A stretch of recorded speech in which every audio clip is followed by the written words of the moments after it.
Hey, tolerators. This week's episode is your trailer sneak peek into what goes on our Patreon. So, this month we have Julia Washington. We're getting a little look into an episode that her and I did at the beginning of the year, where we talked about how we manifest and set goals for the year.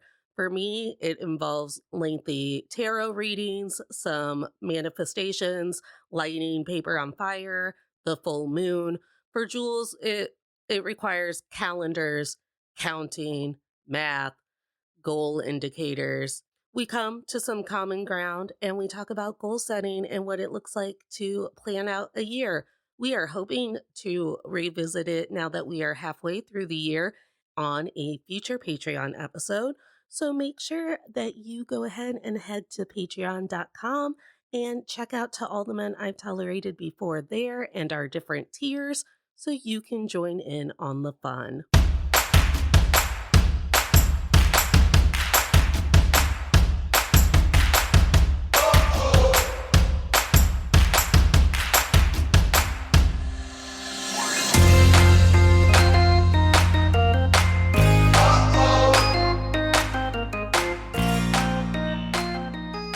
Oh, you can raise. Oh my gosh, just like Zoom. It's just like I can type you messages. Look at this. Oh my gosh. Patreon members, you are in for a treat today because we are experimenting with how we're recording the show. And we're not just doing it through Zoom and relying on their shitty audio. So if it sounds better, please let us know in the comments. If you couldn't recognize the fabulous voice on the other end of the show, Jules is our January 2023 guest, and we're going to be talking about how we set our intentions and our goals for the new year because it's a new fucking year. New year, new you. New year, same me, probably new problems. New year, new problems. Right. New year, new problems. I finished my vision board last night during Critical Role because my goal was to have it done by today. Nice. So I saw that Penelope was absorbing it. She immediately, as soon as I walked away from it, to be all like, and now I can concentrate on Critical Role. She she will dig at things that are papers. She's been bad about that with my junk journal. So I'm like, I swear to God, if I just did that and it looks amazing and you tear it up, we will not have a 2023. Okay? Penelope, you thought I loved you. Right. And then she just sat in the middle of it staring at me and I'm like, yes, bitch, imbue it with your witchy powers. Yes. She's like, I'm just setting my intentions. She probably only set the intention that I wrote out that was to keep her healthy. She's like, well, well, you need to do that. You need to do that. But she needs to set the intention to not scare the shit out of you this year. Also that. So there will be no falling out of the windows and no health crisis. I don't know if you do this with Miss Jo March, but pets get really hot on your lap because you guys are sharing body warmth. The entire time I'm like, do you have a fever? Yeah. I'm constantly petting her head like, how do you check if an animal has a fever? Has a fever. Because I also think that part of purring and the way that cats sit also heats them up. And my house is cold as fuck. So the cat probably is constantly self-warming. And I'm like, are you hot? Do you have a fever? Josephine will shiver. If it's too cold in this house, she'll start and I don't know if it's intentional or if she's doing it to be like, mother, it's cold. Mother. And so then I'll okay, here's a fuzzy blanket. And then she'll she'll just warm. But it gets really hot here in the summer, in the triple digits. Anyway, I don't know. She's so funny. She's a little princess. Our pets are so funny, but she does make the intention list every year that it's Penelope has to be healthy because we don't have money and I don't have a great headspace. So I drove by the vet hospital today after I dropped off Jo for her groomer appointment. And I was like, oh, Should I buy pet insurance? Is that expensive? It's no, and they make you think that it's like $75 a month. I feel like PetSmart has it for $25 a month. Okay, that's doable That's because doable. she is 5 now, and I do worry.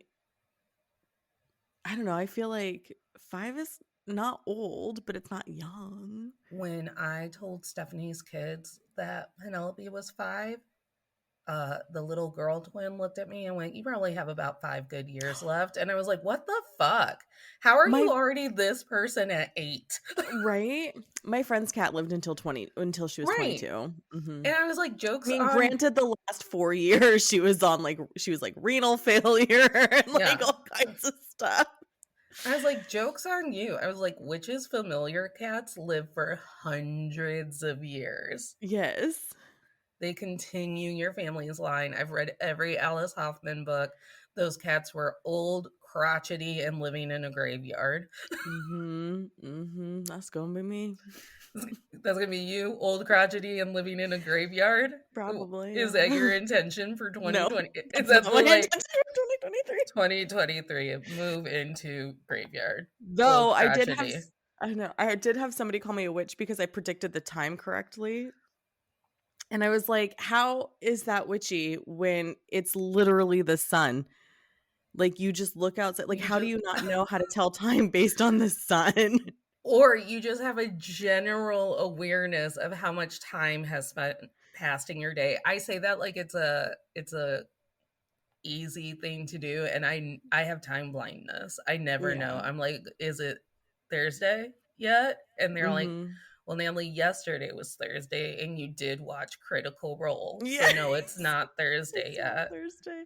Cuz that's their tagline, "Is it Thursday yet?" And I'm like, "Oh, is Oh. it?" And they're like, "No, it's Friday. You watched it last night." And I'm like, "Oh, I'm better at it in the first thing in the morning because I am not a morning person. So when it's like when I wake up when Joe comes in for food and it's like because I don't keep a clock in my room. yeah. I have a really good sense of like time, and then once I'm up and moving, then it's like I don't know what's happening. I don't know what I'm doing here." Why are we still doing this? Speaking of witchy familiars, I'm pretty sure that all of the ways that I make goals in 2023 and every year is way witchy.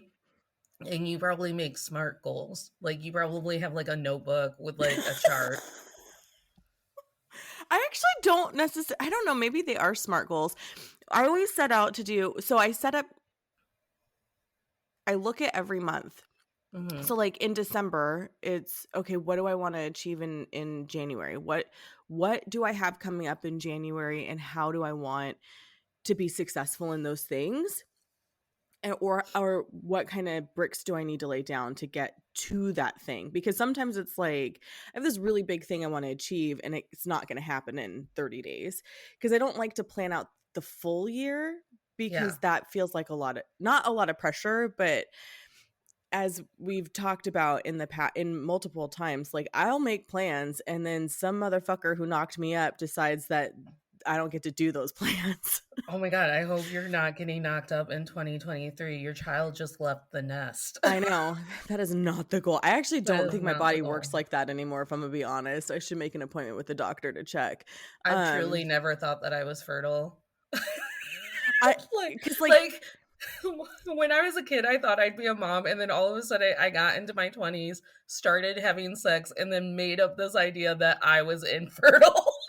well, I mean, there's I feel like oh, this is terrible. I feel like there's some validity in that when you don't successfully get pregnant on accident. Yeah, Because I've like had my one son was pregnancy scare, and it was made up. I think I was just trying to make my boyfriend upset. yeah. I think it was manipulation. Because like my son was an accident. He knows this. He knows that I wouldn't change that.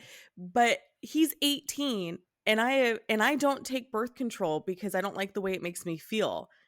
So I have had successful sex for 18ish years and have only one child. So that's why I think things don't work properly anymore. Let's see. Well, and I thank think they goodness did for something it. to me because I was like 20 and it was a sister. It was a sister. I think they did something and didn't tell me. By the way, I wasn't laughing at infertility. I was laughing at the fact that my brain one day just willed myself to be infertile. It was Yeah. like, and you won't have babies. You The just power don't of want suggestion. them. You The power just, of suggestion.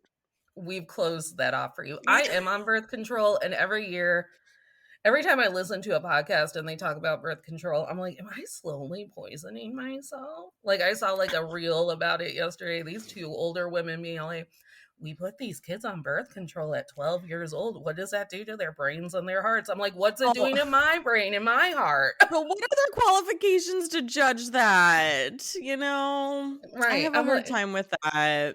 I would love to get a doctor on the podcast and be like, can you confirm or deny if I am? I think I tried to ask my doctor one day. I was like, hi, I have been on birth control since I was 21. So we're 13 years. And I heard that like 10 years was like the scary number. That's when it starts to fuck up your body. I don't know if I made Oh, that up or if I saw it on a TikTok or it if was in Cosmo. or like, yeah, like a fucking targeted ad on Facebook. But somehow the number 10 got into my brain, and I believe it was during quarantine, and I believe I was like, fuck, it's already been 10 years. Yeah. I'm done. This is Yeah. why I'm I was infertile. oops. I was on birth control when I got pregnant. Yeah. So after my son, I was like, well, I don't like the way it makes me feel. I got pregnant anyway, so fuck it. I'm just gonna do what do the Catholic people call it? It's just when they track their period and their Uh-huh. cycles. That's what I've been doing since The rhythm method. 2005. Yeah. The rhythm.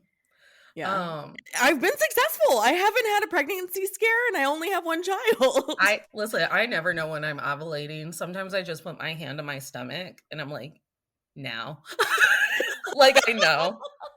Like, oh, that feels like ovulation. And it's mostly because like everything hurts. Like everything hurts Yeah. during your menstrual cycle. So I'm like, Yeah. guess that I swear I can feel which side of my fallopian tubes Same. is releasing the egg.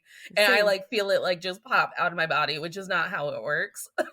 No, but that's what it feels like. I But that's what totally it feels like. understand. I totally understand. And then I, whatever fallopian tube released the egg, that opposite boob is going to be sore. Like yes. balance. Yes. Yes. Yes. It's like we need to make sure that both sides ache real Ache. bad. But I do Uh, actually take that my cycle into consideration when I make my plans too. oh my God, do you? Yeah, That's so because smart.